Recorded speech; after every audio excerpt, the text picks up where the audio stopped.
ದೇಶಭಕ್ತ ಸಂಘಟನೆಯಾದ ಭಾರತ್ ವಿಕಾಸ್ ಪರಿಷತ್ ವತಿಯಿಂದ ಭಾರತ್ ಕೋ ಜಾನೋ ಕ್ವಿಜ್ ಸ್ಪರ್ಧಾ ಕಾರ್ಯಕ್ರಮವು ಉರ್ವದ ಕೆನರಾ ಹೈಸ್ಕೂಲ್ನಲ್ಲಿ ನಡೆಯಿತು. ಸುಮಾರು 300ಕ್ಕೂ ಅಧಿಕ ವಿದ್ಯಾರ್ಥಿಗಳು ಕ್ವಿಜ್ ಸ್ಪರ್ಧೆಯಲ್ಲಿ ಪಾಲ್ಗೊಂಡರು.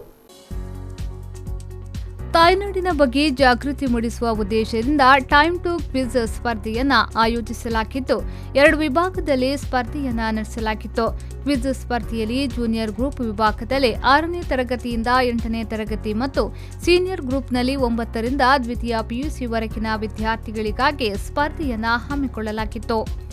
ಮಂಗಳೂರಿನ ಪೂರ್ವದ ಕೆನರಾ ಹೈಸ್ಕೂಲ್ನ ಮೇಜರ್ ಗೋವಿಂದ ಪೈ ಮೆಮೋರಿಯಲ್ ಹಾಲ್ನಲ್ಲಿ ನಡೆದ ಕ್ವಿಜ್ ಸ್ಪರ್ಧೆಯನ್ನ ಭಾರತ್ ವಿಕಾಸ್ ಪರಿಷತ್ನ ರಾಜ್ಯ ಅಧ್ಯಕ್ಷರಾದ ತಿಪ್ಪೇಸ್ವಾಮಿಯವರು ದೀಪ ಬೆಳಗಿಸುವ ಮೂಲಕ ಉದ್ಘಾಟಿಸಿದರು.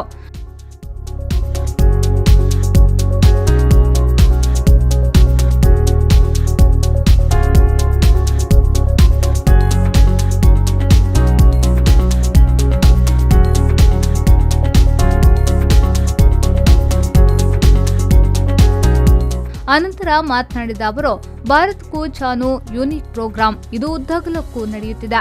ಸುಮಾರು 25 ಲಕ್ಷ ಮಕ್ಕಳು ಈ ಪರೀಕ್ಷೆಯನ್ನ ಬರೆಯುತ್ತಾರೆ ಎಂದು ಮಾಹಿತಿಯನ್ನ ನೀಡಿದ್ರು.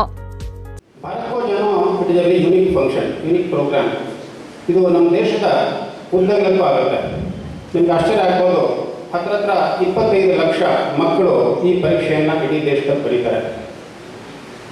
ಈ ಒಂದು ಯೂನಿಕ್ ಆರ್ಗನೈಸೇಷನ್ ನಮ್ಮ ದೇಶದ 100ಕ್ಕಿಂತಲೂ ಹೆಚ್ಚು IAS ಆಫೀಸರ್ಗಳು ಅವರು IAS ಮಾಡಬೇಕು, IAS ಕನಸು, IPS ಕನಸನ್ನು ಅವರ ಜೀವನದಲ್ಲಿ ಕಟ್ಟಿಕೊಟ್ಟಿದ್ದಂಥ ಕಾರ್ಯಕ್ರಮ ಯಾವುದು ಅಂದರೆ ಭಾರತ್ ವಿಕಾಸ್ ಪರಿಷತ್ ನಡೆಸ್ತಿರುವಂಥ ಈ ಭಾರತ್ ಕೋ ಜಾನೋ.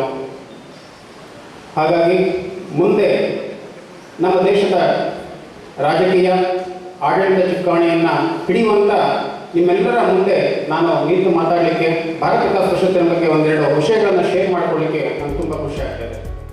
ಅನಂತರ ಶಾಸಕ ವೇದವ್ಯಾಸ್ ಕಾಮತ್ ಅವರು ಮಾತನಾಡಿ, ದೇಶದ ಬಗ್ಗೆ ಇಂದಿನ ಯುವ ಪೀಳಿಗೆಗೆ ಎಷ್ಟು ಗೊತ್ತಿದೆ ಎಂಬುದರ ಬಗ್ಗೆ ಕ್ವಿಜ್ ಸ್ಪರ್ಧೆಯನ್ನ ಆಯೋಜನೆ ಮಾಡಲಾಗಿದ್ದು ಯಶಸ್ಸನ್ನ ಕಾಣಲಿದ್ದೇವೆ ಎಂದ ಅವರು, ವಿದ್ಯಾರ್ಥಿಗಳಿಗೆ ಹಿಂದಿನ ಮತ್ತು ಮುಂದಿನ ಭಾರತದ ಬಗ್ಗೆ ತಿಳಿದುಕೊಳ್ಳಲು ಇದೊಂದು ಪೂರಕ ಕಾರ್ಯಕ್ರಮ ಆಗಿದೆ ಎಂದು ಹೇಳಿದರು. ದೇಶದ ಬಗ್ಗೆ ಎಷ್ಟೊಂದು ಮಾಹಿತಿ ಗೊತ್ತಿದೆ ಅಂತಿರುವಂಥ ದೃಷ್ಟಿಯಲ್ಲಿ ಇಂದಿನ ಯುವ ಪೀಳಿಗೆಗಳಿಗೆ ಈ ಒಂದು ಕ್ವಿಜ್ ಕಾಂಪಿಟೇಷನ್ ಭಾಳ ಯಶಸ್ಸನ್ನು ಕಾಣಲಿಕ್ಕಿದೆ ಮತ್ತು ನಮ್ಮ ಯುವ ಪೀಳಿಗೆಗಳಿಗೆ ಮುಂದಿನ ಭಾರತದ ಬಗ್ಗೆ, ಹಿಂದಿನ ಭಾರತದ ಬಗ್ಗೆ ಒಟ್ಟು ಮಾಹಿತಿಯನ್ನು ಅವರು ಪಡ್ಕೊಳ್ಳಿಕ್ಕೆ ಒಂದು ಪೂರಕವಾದ ಕಾರ್ಯಕ್ರಮ ಆಗಿದೆ ಅಂತ ಹೇಳುವಂಥದ್ದು ನಾನು ಭಾವಿಸ್ತಾ ಇದ್ದೇನೆ. ಇದೇ ವೇಳೆ ಮಾತನಾಡಿದ ಹಿರಿಯ ಪತ್ರಕರ್ತ ಪ್ರಕಾಶ್ PS ಅವರು, ಇವತ್ತಿನ ದಿನದಲ್ಲಿ ಭಾರತ ಯಾವುದಾದ್ರೂ ಒಂದು ಕ್ಷೇತ್ರದಲ್ಲಿ ಸಾಧನೆ ಮಾಡುತ್ತಲೇ ಇದೆ. ನಮ್ಮ ದೇಶಕ್ಕಾಗಿ ತ್ಯಾಗ ಮಾಡಿದವರನ್ನ ಸ್ಮರಣೆ ಮಾಡಬೇಕಾದುದು ನಮ್ಮ ಕರ್ತವ್ಯ ಎಂದು ಹೇಳಿದ್ರು. ಇವತ್ತಿನ ದಿನವೂ ಪ್ರತಿನಿತ್ಯ ಭಾರತ ಯಾವುದಾದ್ರೂ ಒಂದು ಕ್ಷೇತ್ರದಲ್ಲಿ ಸಾಧನೆ ಮಾಡ್ತಾನೆ ಇದೆ. ಅದು ಎಷ್ಟು ಜನಕ್ಕೆ ಅದು ಗೊತ್ತಿದೆ. ಇತ್ತೀಚೆಗೆ ನಾನು ಸಣ್ಣ ವಿಡಿಯೋವನ್ನು ನೋಡಿದೆ. ಆ ವಿಡಿಯೋ ನೋಡಿದಾಗ ನನಗೆ ತುಂಬ ಆಶ್ಚರ್ಯ ಆಯಿತು. ಡಿಗ್ರಿ ಮತ್ತು PUC ಓದ್ತಾ ಇರುವಂಥ ಕಾಲೇಜು ವಿದ್ಯಾರ್ಥಿಗಳಿಗೆ ಭಾರತಕ್ಕೆ ಸ್ವಾತಂತ್ರ್ಯ ಬಂದದ್ದು ಯಾವಾಗ ಅಂತ ಆ ವಿಡಿಯೋ ಮಾಡುವ ಪ್ರಶ್ನೆ ಕೇಳಿದರು. ತುಂಬ ಜನ ನನಗೆ ಗೊತ್ತಿಲ್ಲ. ಯಾರೋ ಒಬ್ಬರು 45 ಆಗಸ್ಟ್ 16 ಅಂತ ಹೇಳಿದ್ರು, ಇನ್ನೊಬ್ರು ಯಾರು 46 ಆಗಸ್ಟ್ 12 ಅಂತ ಹೇಳಿದ್ರು. ಬೇರೆ ಬೇರೆ ರೀತಿಯ ವಿದ್ಯಾರ್ಥಿಗಳು, ಕಾಲೇಜು ವಿದ್ಯಾರ್ಥಿಗಳು ಭಾರತಕ್ಕೆ ಸ್ವಾತಂತ್ರ್ಯ ಸಿಕ್ಕಿದ್ದು ಯಾವಾಗ ಎನ್ನುವಂಥದ್ದೇ ಅವ್ರಿಗೆ ಗೊತ್ತಿಲ್ಲ.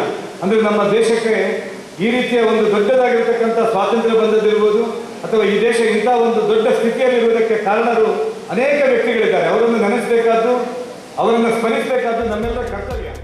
ಈ ಸಂದರ್ಭ ಕಾರ್ಯಕ್ರಮದಲ್ಲಿ ಭಾರತ್ ವಿಕಾಸ್ ಪರಿಷತ್ನ ಅಧ್ಯಕ್ಷರಾದ ಡಾ ಸಚ್ಚಿದಾನಂದ ರೈ, ಕಾರ್ಯದರ್ಶಿ ನಿತಿನ್ ಶೆಟ್ಟಿ, ಮಾಧವ ಮತ್ತಿತರರು ಉಪಸ್ಥಿತರಿದ್ದರು.